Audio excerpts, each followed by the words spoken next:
Vamos nessa, então, já trazendo as análises dessa carta, Saca, escrita, então, pelo ex-presidente Jair Bolsonaro, confirmando, trazendo mais robustez à indicação de Flávio Bolsonaro, como a gente vem discutindo nos últimos dias, mas com muitos tons, muitos pontos ali que são mais sobre uma defesa da família do que de propostas em si, em torno do nome dele, né, Saca? Queria saber os pontos de destaque dessa carta que você traz pra gente.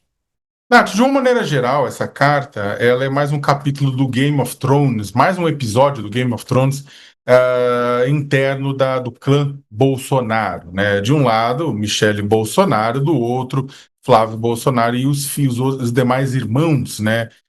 Principalmente Carlos Eduardo, Jair Renan faz figuração. Então, o que acontece é que é o seguinte: há uma disputa pelo sentido do bolsonarismo, há uma disputa, inclusive, pelos destinos do clã bolsonarista. Uma vez com o Jair Bolsonaro na cadeia e impedido, tanto de postar, de ter uma vida nas redes sociais, quanto de, né, ter uma vida política, afinal de contas, ele está preso, cumprindo 27 anos e 3 meses por tentativa de golpe de Estado. Você tem essa sobra, então, os sucessores. Quem serão os sucessores? Quem é que vai herdar o capital político? Quem é que vai decidir os destinos do bolsonarismo, né? Hoje teve um capítulo um tempo atrás.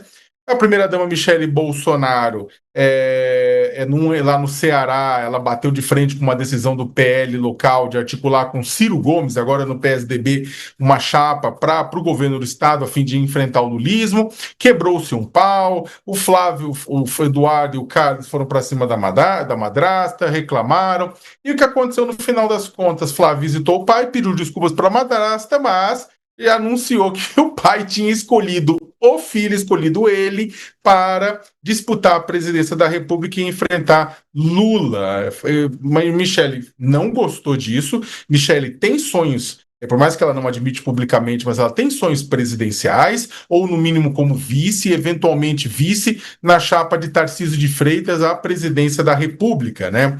Só que o que acontece é que, do outro lado, Bolsonaro confia nele e nos filhos, mais do que, inclusive, na própria esposa, do ponto de vista político. E aí, o que aconteceu foi que ele endossou, o Flávio conversou com ele endossou a candidatura do Flávio. Agora, o que aconteceu? Eu até falei isso na minha coluna, né? Até conversei com os bolsonaristas, com as lideranças bolsonaristas, né? Depois que vieram comentar a minha coluna. Porque o que acontece? O Alexandre de Moraes, o ministro Alexandre de Moraes, havia autorizado Michele Bolsonaro a ficar ao lado de Jair Bolsonaro full-time, tempo integral, como acompanhante, a esposa, afinal de contas, no hospital. E os filhos, ele havia autorizado apenas visita, ou seja, pode visitar, mas era uma autorização diferente do que aquela da Ana Michele, que é a acompanhante de Jair Bolsonaro, e é claro que ela ia ficar no ouvido do Bolsonaro durante essa semana. Ela tinha acesso, pelo menos, ao ouvido do ex-presidente e poderia, na verdade, inclusive, fazer suas reclamações ou tentar convencê-lo disso. E aí o que acontece? Antes de ir à cirurgia, eu não acho que nenhum dos filhos acreditava que poderia acontecer uma coisa de Bolsonaro não acordar da cirurgia. Os médicos disseram que era uma cirurgia trabalhosa, mais simples, bem mais simples do que outros que ele sofreu, e que, mas de qualquer maneira, garantiram que, olha, já que a Michelle vai ficar a semana inteira com o nosso pai, bora reforçar.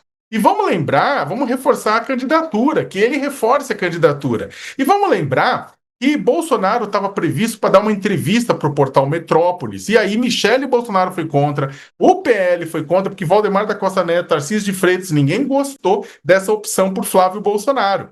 Né? E aí o Bolsonaro, nessa entrevista, ele ia dizer de voz própria, apoia o Flávio.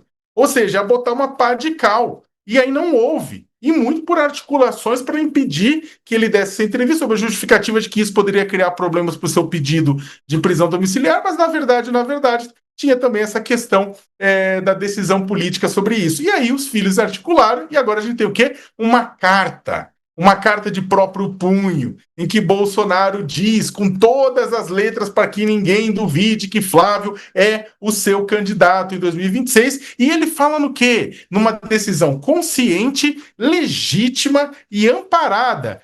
Ou seja, não tô louco, tenho o direito de tomar essa decisão e eu tenho apoio. Ele deixou isso claro, legítima, amparada e consciente. Não tô doidão, não tô chapado, É legítimo, eu posso tomar essa decisão, afinal de contas, meu Flávio é um senador da República, né? E é amparada, tem apoio não só do próprio clã, não só de pessoas, mas de outras linhas que apoiam o bolsonarismo, né? E aí ele foi para a cirurgia. Nath, então é o seguinte: essa carta tem que ser vista, ela é mais um passo, né, neste quiprocó, nessa briga do clã Bolsonaro, ou seja, a gente tem que ler essa carta como mais um capítulo da briga entre os filhos de Bolsonaro e Michele Bolsonaro pelo controle do bolsonarismo.